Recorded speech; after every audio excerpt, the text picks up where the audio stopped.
She lived her life for others. And I found in her Bible, this little poem, I'm hoping I can read it.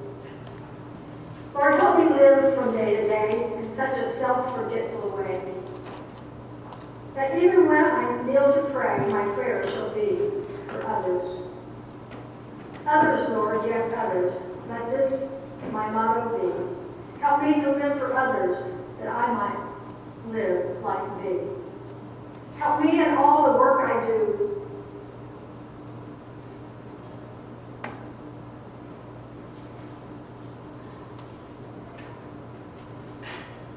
To ever be sincere and true, and know that all I'll do for you must needs be done for others. Let self be crucified and slain, and buried deep, and all in vain.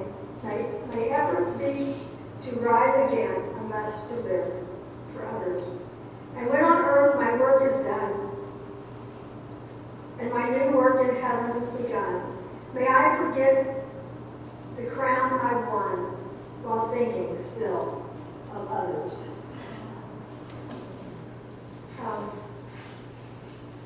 As you saw in the video, if you got to watch the video, you saw her Bible, where she wrote so many things. If you read in her obituary, you saw that as when the Lord called my dad to preach, and she was saved, and then she did not know how she was going to be a pastor's wife.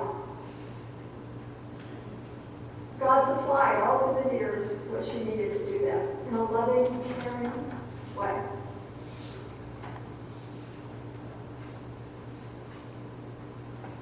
The last church that they pastored was in Holt, Texas, and my dad preached. My brother had pastored there before, and so my dad, when he retired, he couldn't really retire. He just was a preacher all the way from the beginning to the end. I figured he was probably going to die in the pulpit preaching. But there was a couple that went to church there, and the lady's name was Mary Mitchell. When my dad passed away,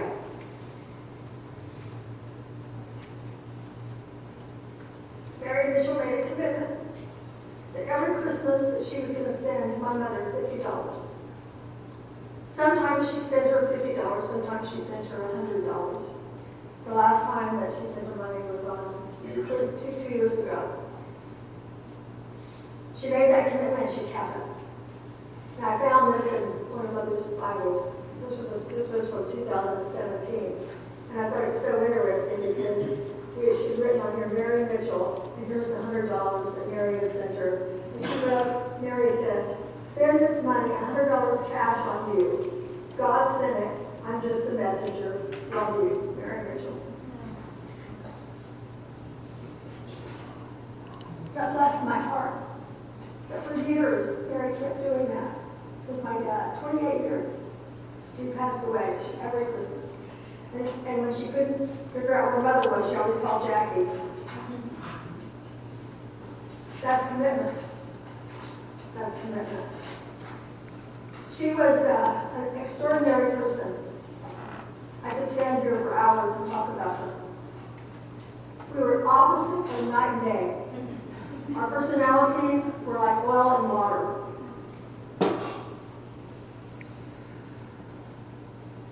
But I loved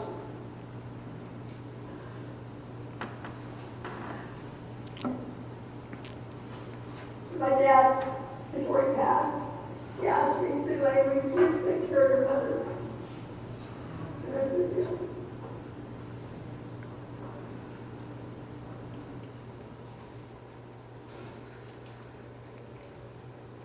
Some days it was really difficult. Some days it was absolutely heavenly.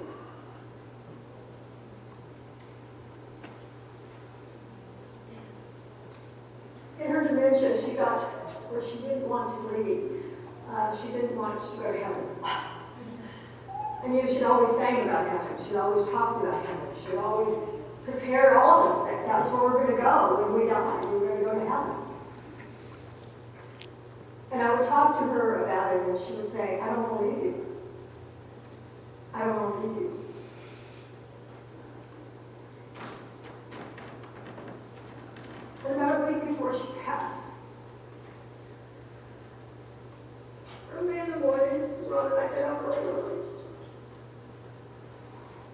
God spoke to my heart and said, "Wait, you have to talk to your mother differently about heaven. But first of all, you have to let go. You've got to let go. You've got to let go. Or she'll never be able to let go." So I talked to her one morning and I said, "Mom, I want to talk about heaven with you. Remember, you always sang all those beautiful songs about heaven? You always talked about going to heaven to meet Daddy and Granny and Jackie and Pearl, Fred, all the people that you love so much are in heaven, your mom, your dad."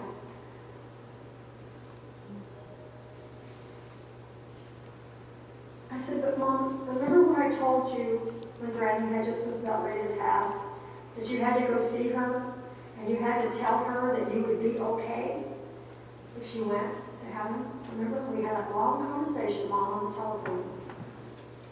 Well, I'm telling you today, Mom, it's okay for you to go home. Whenever you're ready, and whenever God's ready, I'll be okay.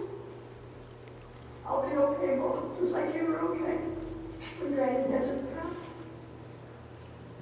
And I could begin to see in the days that followed that,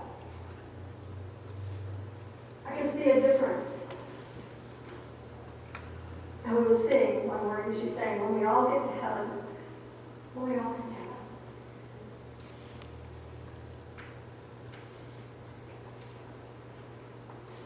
The morning, the Tuesday morning, before she passed on Wednesday morning, the lady that bathed her so thankfully from the time she broke her first hip, Vicky, they came out and she was sick, so sick to her stomach.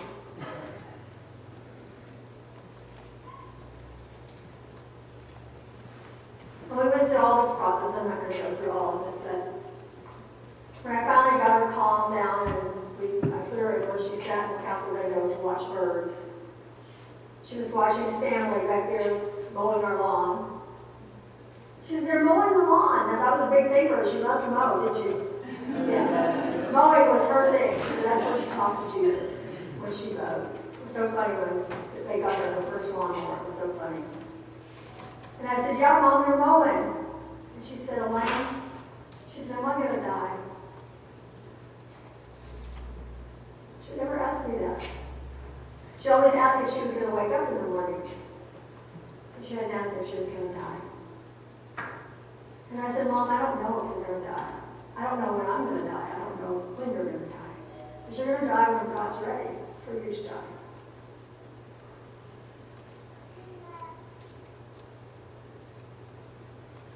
She was ready.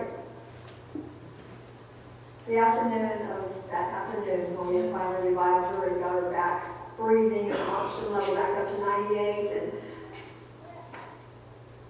she asked him, she very seldom talked about Daddy. It was like she couldn't think about that. But she asked me, she said, "Well, she asked, she says, "Where's Gordon?" She says, "Where's Gordon?" I said, "Mom, he's in heaven, waiting for you when you're ready." I always had to say that, when you're ready to go, he's in heaven. "Where's Mom?" "She's in heaven. She's waiting for you when you're ready." The next question was, "Where's Elaine and Ron?" I said, "Well, we're right here." And I knew she was getting ready to go home. And Dee came by and brought us some food. Dee Hart, sweet Dee. She loved Dee. Dee gave me very much encouragement. Thank you, Dee. Because she grew very clammy, very cold. Dee said, "Elaine, she's going home. She's getting ready to go home. And this is what's going to happen." And this is exactly what happened. Tricia had come to stay with me to have surgery. I was going to have my cataract surgery done, and Ron had gone to the church. to come back to get me to take me to the hospital to get my surgery done. And Patricia was going to be there by herself, and I was very concerned about Tricia being there by herself and Mother passing.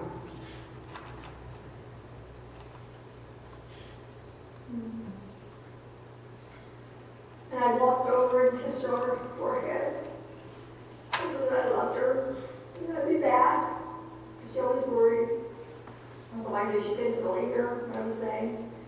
When I turned back around, Tricia said, Mama, she said, Nanny closed her eyes.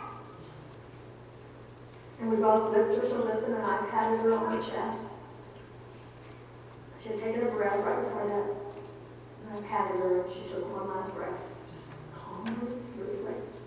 She passed into heaven.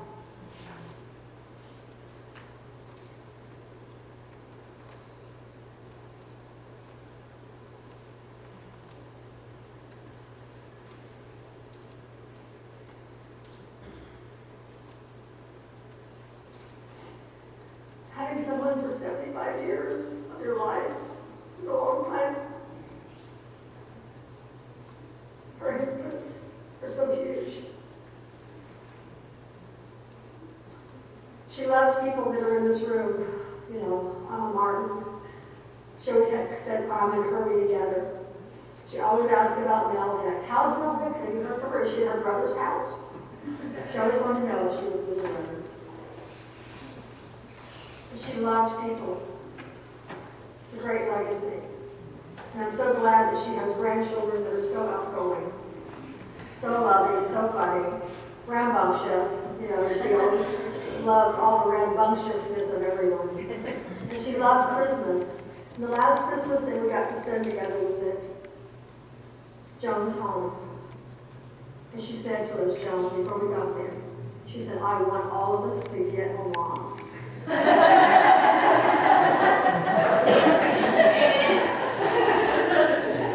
said, I want all of us to get along.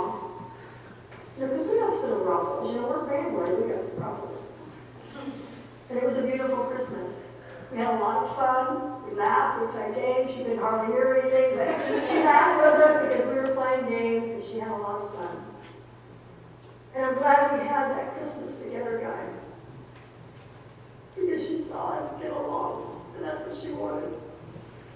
She says, because at the end of the day, it's how we love. It's all about love. And it's all about loving God. Because if we love God, He's going to take care of the rest. Let me read this. This is one of her favorite class. It says, where there is faith, there is love. Where there is love, there is peace. Where there is peace, there is God. Where there is God, there is no need. I hope our world finds out about that. You know, we have to learn a lot to go to that place. Where there is God, there is no need. Because He fulfills every one of them. So thank all of you today for coming. And I'm so grateful that you all came. You know, I and my cousin Wayne, for years we've grown up together. We're getting old, Wayne. We're getting gray. Lots of special memories with her growing up and her families. And I hope that we all live to be 97. We all live. I don't think we're going to live there as long as we all ever have to live to 97. I want to be the light. That she was the light. That she was the light. And one of her other favorite songs, John, was This Little Light of Mine. I'm going to let it shine. Shine all over wherever she was. She was going to let it shine. Whether it was talking to somebody on a bench in Walmart, or meeting